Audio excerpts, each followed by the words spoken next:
ఆంధ్రప్రదేశ్ రాష్ట్రం ఆర్థిక గణాంకాల విషయంలో తెలంగాణకి భారీ షాక్ ఇచ్చిందని, ఇప్పుడు ఆంధ్రప్రదేశ్ సంపద సృష్టిలోనూ అలాగే అభివృద్ధిలోనూ వ్యక్తిగత ఆదాయంలోనూ పన్ను చెల్లింపులోనూ తెలంగాణ కంటే ముందుంది, తెలంగాణని వెనక్కి నెట్టేసింది అనేటువంటి వార్తలు వస్తున్న నేపథ్యంలో అసలు ఈ సర్వే ఏంటి, ఈ సర్వే ప్రకారంగా ఆర్థిక గణాంకాల్లో ఏ అంశాల్లో ఆంధ్రప్రదేశ్ తెలంగాణను వెనక్కి నెట్టి ముందంజలో ఉంది అనేది మనం పూర్తి స్థాయిలో విశ్లేషణ చేసుకుందాం. ప్రస్తుతం మనతో పాటున్నారు ప్రముఖ రాజకీయ విశ్లేషకులు, ప్రముఖ సీనియర్ జర్నలిస్ట్ డివిఎస్ గారు. వారితో మాట్లాడదాం.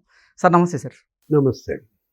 ఆంధ్రప్రదేశ్ రాష్ట్రం ఆర్థిక గణాంకాల విషయంలో తెలంగాణకి భారీ షాక్ ఇచ్చి తెలంగాణని వెనక్కి నెట్టిందని, ఇప్పుడు ఆంధ్రప్రదేశ్ రాష్ట్రం సంపద సృష్టిలోనూ అభివృద్ధిలోనూ ఆదాయంలోనూ వ్యక్తిగత ఆదాయంలోనూ పన్ను చెల్లింపుల్లోనూ ఇప్పుడు తెలంగాణని వెనక్కి నెట్టి ఆంధ్రప్రదేశ్ ముందంజలో ఉందనేటువంటి సర్వే బయటకు వచ్చింది. ఈ సర్వే ప్రకారంగా ఆర్థిక గణాంకాలు ఏ రకంగా ఉన్నాయంటే ఏం చెప్తారు సార్?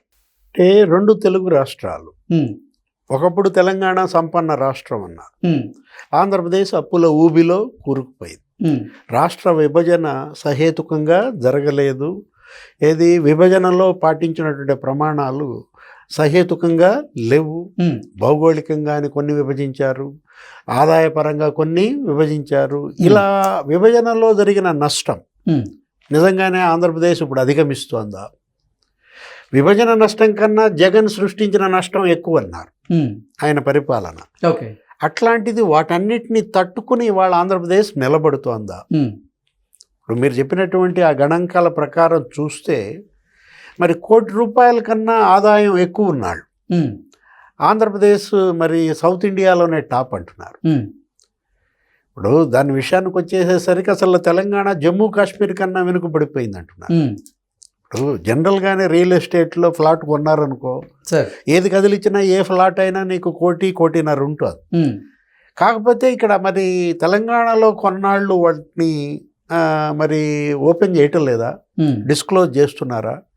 ఆంధ్రప్రదేశ్లో మాత్రమే ఓపెన్ అవుతోందా ఈ ఆదాయాలు అనే దాంట్లో? మీరు చెప్పినటువంటి ఆ సర్వే ప్రకారం కనుక చూసినట్లయితే నీకు 1,00,00,000 కంటే ఎక్కువ సంపాదన ఉన్నటువంటి ఆంధ్రప్రదేశ్ దగ్గర దగ్గర నీకు 5,340 మంది చూపించారు.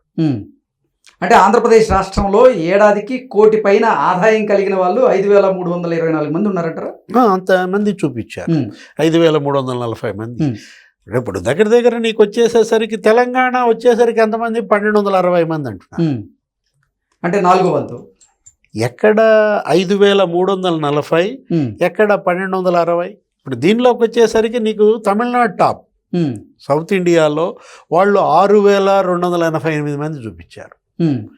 అట్లాగే నీకు వచ్చేసేసరికి నీకు ఇప్పుడు కర్ణాటక 2,816 మంది, లేకపోతే బీహార్ 2,576 మంది, కాశ్మీర్ 2,600 మంది. అంటే బీహార్ కన్నా కాశ్మీర్ కన్నా కూడా తెలంగాణ తక్కువగా ఉందా? మనకు అదే కనపడుతుంది. వాటిల్లో సగం కూడా లేదా? ఇప్పుడు ఇదేంటంటే ఇక్కడ చూడాల్సింది మనం పన్ను చెల్లింపులు. మీరు అన్నారు ట్యాక్స్ పేయర్స్ 18 లక్షల మంది పెరిగారు. ఎక్కడ? ఆంధ్రప్రదేశ్లో.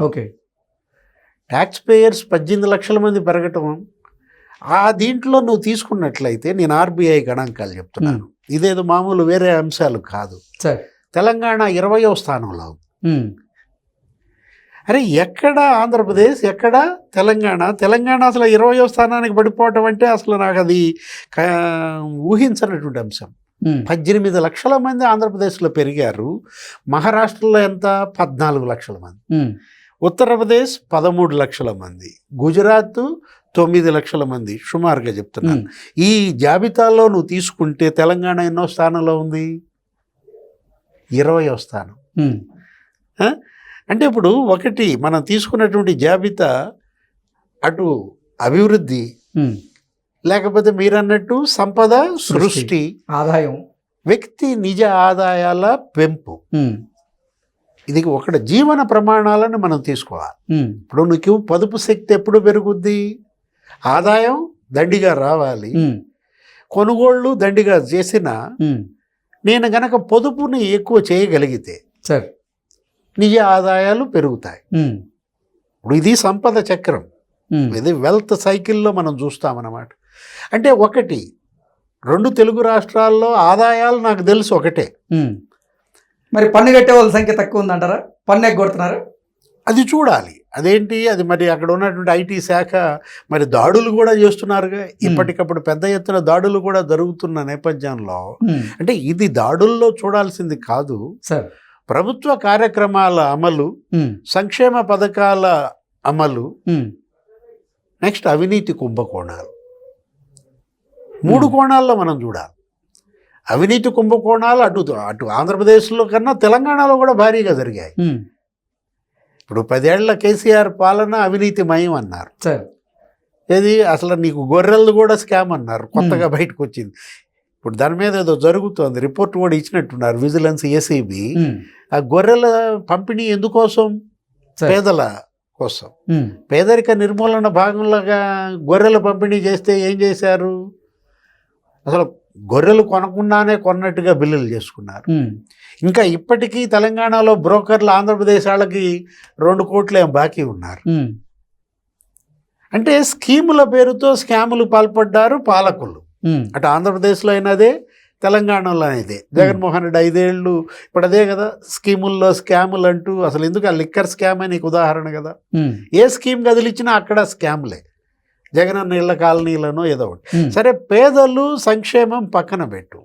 ఇప్పుడు నిజ ఆదాయాల పెంపు అంటే అదేంటది? నిత్యావసర ధరల పెరుగుదల, కొనుగోలు శక్తి. మరి ధరల పెరుగుదల విపరీతంగా ఉంటే కొనుగోలు శక్తి పడిపోతుంది. దానివల్ల ఏమవుతుంది? నీకు పొదుపు శక్తి సన్నగిల్లు. ఇప్పుడు దీంట్లో పొదుపు పెంచాలి. ఆ పొదుపు పెంచే దిశగా ఆంధ్రప్రదేశ్లో సక్సెస్ అయ్యారా? అంటే అక్కడ కొనుగోళ్ళు, అక్కడ ధరల నియంత్రణ సాధించగలిగారా? ఓకే. ఇక్కడ ధరల నియంత్రణ లేకుండా పోయిందా తెలంగాణలో? ఎట్లా నీకు ₹1,00,00,000 కన్నా ఎక్కువ ఆదాయం ఉన్నాళ్ళు అక్కడెందుకు పెరిగారు, ఇక్కడెందుకు తగ్గారు? పారిశ్రామికీకరణలో చూసినా, ఐటీ రంగంలో చూసినా, బీటీ రంగంలో చూసినా, మొత్తం అసలు హైదరాబాద్ నీకు కామధేనువు కదా. పూర్ మ్యాన్స్ అమెరికా అంటాం, ఏది హైదరాబాద్ని. ఇప్పుడు ఇదే గ్రోత్ ఇంజన్ దేనికి? తెలంగాణ రాష్ట్రానికి. హైదరాబాద్ లాంటిది అక్కడ లేదు. ఇక్కడ ఆంధ్రప్రదేశ్ ఇప్పటికీ రాజధాని లేని రాష్ట్రంగా మిగిలిపోయింది కదా. ఇప్పుడు అమరావతి రాజధాని, జగన్మోహన్ రెడ్డి ఏం చేశాడు? 3 రాజధానులు అన్నాడు. అటు విశాఖపట్నం అన్నాడు, ఇటు కర్నూలు అన్నాడు. గందరగోళం చేశాడు. రాజధాని అనేది అది అక్కడ ఒక పెద్ద జోక్గా మారింది. ఓకే. అయినా కూడా అక్కడ ఆదాయాలు పెరిగాయంటే రైతువారీ పరంగా పెరిగాయా?